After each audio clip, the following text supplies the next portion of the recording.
Alright, what's going on YouTube channel? How you guys doing today? This is your boy EmeryReigns here, bringing you some Tekken 7 content. If you guys don't know, I do dabble in Tekken from time to time. I don't play it too much, but every couple of months or weeks or so, I will hop on and play some matches with my Dusty Master Raven. But with that said, if you guys are from the Tekken community or somewhere else out there in the FGC, I am primarily a dead or alive content creator and player who does dabble in other 3D fighting games like Tekken from time to time. So, with that said, we're going to be reviewing and reacting to this Fahkumram trailer. Now, I'm not sure if I'm saying that name right. It's kind of a complicated name to say, but a lot of people are comparing him to Bruce. A little bit of Josie going on there because I guess he's a kickboxer or something like that. So we're going to check it out. I have not seen this new trailer yet, so I'm very curious about how it's going to go. After we watch it once, I will kind of go through it and break down the stuff that I do recognize. Again, I have played a pretty good amount of Tekken. I'm not that great at it, but I do recognize certain things, especially because I am pretty knowledgeable of fighting games in general. So let's go ahead and check this trailer out and see what's going on here. Man, I gotta say, Tekken has some of the most awesome DLC characters, man. Tekken 7 outdid themselves completely with the DLC characters for this game. Got a little helicopter coming in here.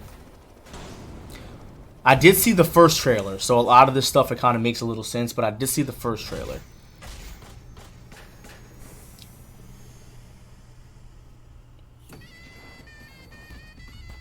And I believe he actually comes out on the 24th, so about 3 days from now.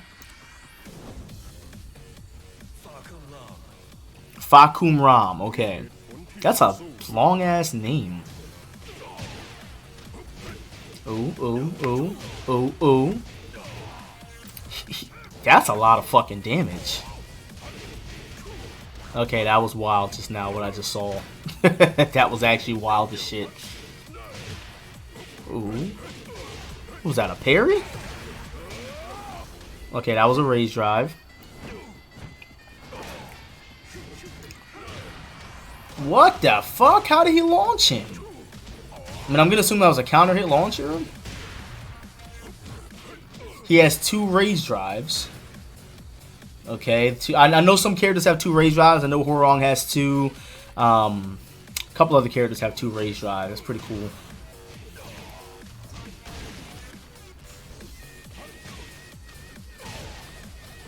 This character looks like a fucking counter hit king, dude. Like, that's my biggest thing with Tekken. There's so many counter hits and like strings you gotta pay attention to.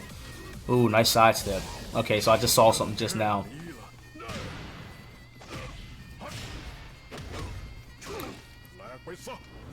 It looks like they made him a little taller too, because I remember people were complaining about this character, saying how he looked really tall in the first trailer and he wasn't that tall in game.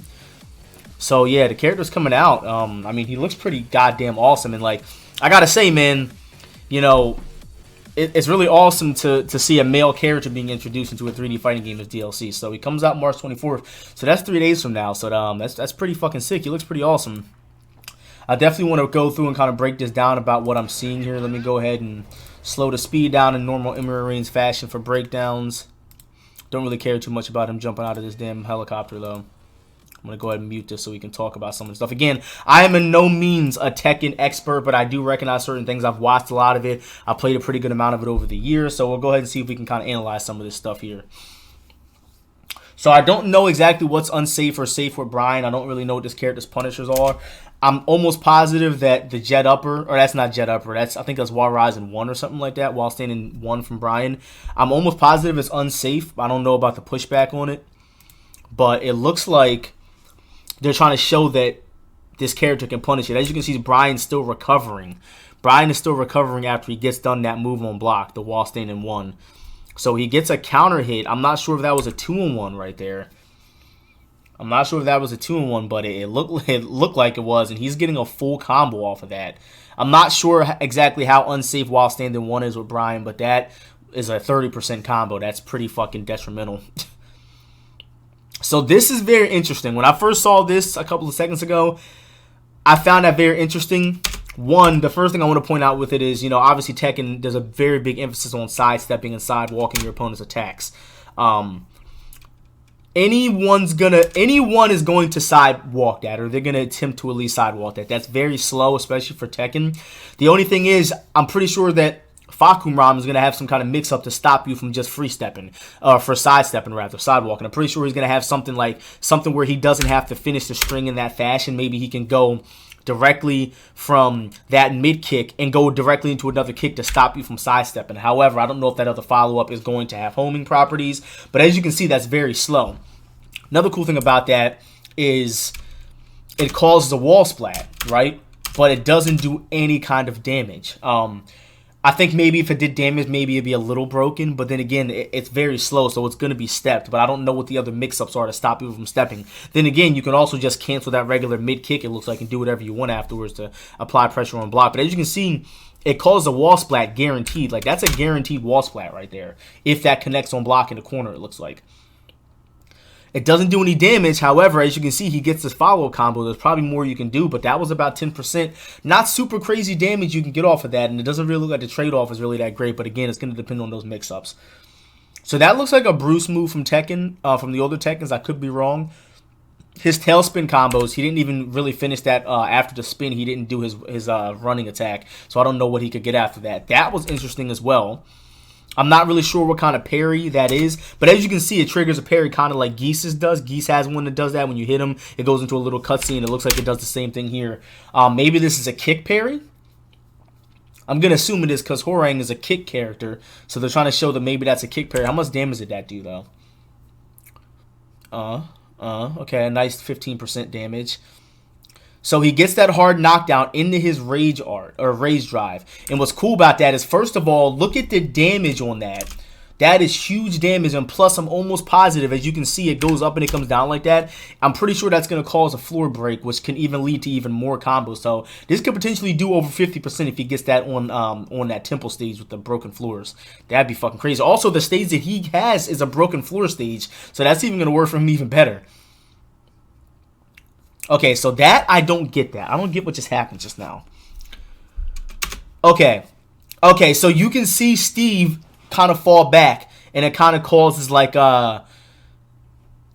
it looks kind of like Jin's parry, how he parries you and you fall to the side. That's some kind of parry or sabaki going on right there. Again, I'm not an expert when it comes to Tekken, but that's interesting, and that caused a crumble. And it looks like, I don't know if that's counter hit properties or if that's just what it does on normal hit after the parry. But he's going to get the tailspin. And, no, he doesn't get the tailspin right there. Okay, so this is the second rage art. That's the second rage art in the string. And it looks like that's a high starter off that string right there. High, yeah, that's a high starter into the spin. And that's actually kind of OD. That's a low starter into a normal hitting tailspin. Not super crazy damage, but I'm sure this stuff isn't optimized at all. I'm sure there's way more damage you can probably get on the optimization right there. But again, I do want to point out that you know, fucking Marduk is huge, okay? And Fahkumram is towering over this character. He's literally towering over him. And Marduk is the tallest character in the game, I believe. And not anymore, because my boy Fahkumram just came in and took that shit. Yeah, let me go back and look at the height differences. I'm almost positive he's taller now. Because before, they were like the same height, it looks like. Yeah, it looks like they made him a little taller. So I know a lot of people were complaining about that. They were like, dude, he was towering over him in the trailer, and they're literally the same size. And Fahkumram definitely has more than a couple of tailspins. This is the new stage. That's his stage. And that's going to play a big role in his actual rage drive for sure. Right there. Right there, so you can see the sidestep. You can see that they want to show you that sidestep. However, as you can see, he initiates a whole nother string with that charge kick. So he doesn't just have to do it off of that mid kick, which tells you that he has some kind of stance. So whatever he's doing right here is a stance that he can always do that kick off of, it looks like. So as you can see, that spinning stance is a stance. He has options from that probably, or maybe that's kind of like a stance like Mila from DOA. And then this is his power-up. I'm going to assume that's his key charge, or... No, that's his rage art, okay. So his rage art, he kind of goes into like a glowing type thing there. I like his rage art. His rage art is fucking sick. He's beating the hell out of Marduk. And And I know that this is gonna hit home for a lot of Bruce players and even Josie players. Like Poke Chop, I'm almost positive he's probably gonna play this character because he was a Bruce player and he switched to Josie, and I'm almost positive he's gonna go over to use Fahkumram. So it's gonna be very interesting to see this character in tournament. Again, I watch almost every Tekken major. I love Tekken. I don't play it all the time because obviously you guys know that I have my focus mainly on DOA, but I do play it from time to time and I have a little bit of knowledge of it. So I wanted to see more of his throws. Unfortunately, they didn't really show too many of his throws, but either way, I'm definitely looking forward to this character. Not really sure somebody I would use because again, I love Raven, but you know, I'm definitely looking forward to seeing the high-level Tekken players stream him and come out with content like King J. Shout out to King J. Shout out to the Main Man and all those guys in the Tekken community that make content. I'm looking forward to that. And I hope you guys enjoyed this video. If you guys did, please be sure to leave a like, a comment, and subscribe. And definitely be sure to leave your thoughts in the comment section if you have not done so. And if you have not seen this character yet, be sure to leave those thoughts on what you guys think. I know primarily it's going to be DOA guys commenting on this, but I still like to see you guys' thoughts as well. I will see you guys in the next video. Peace.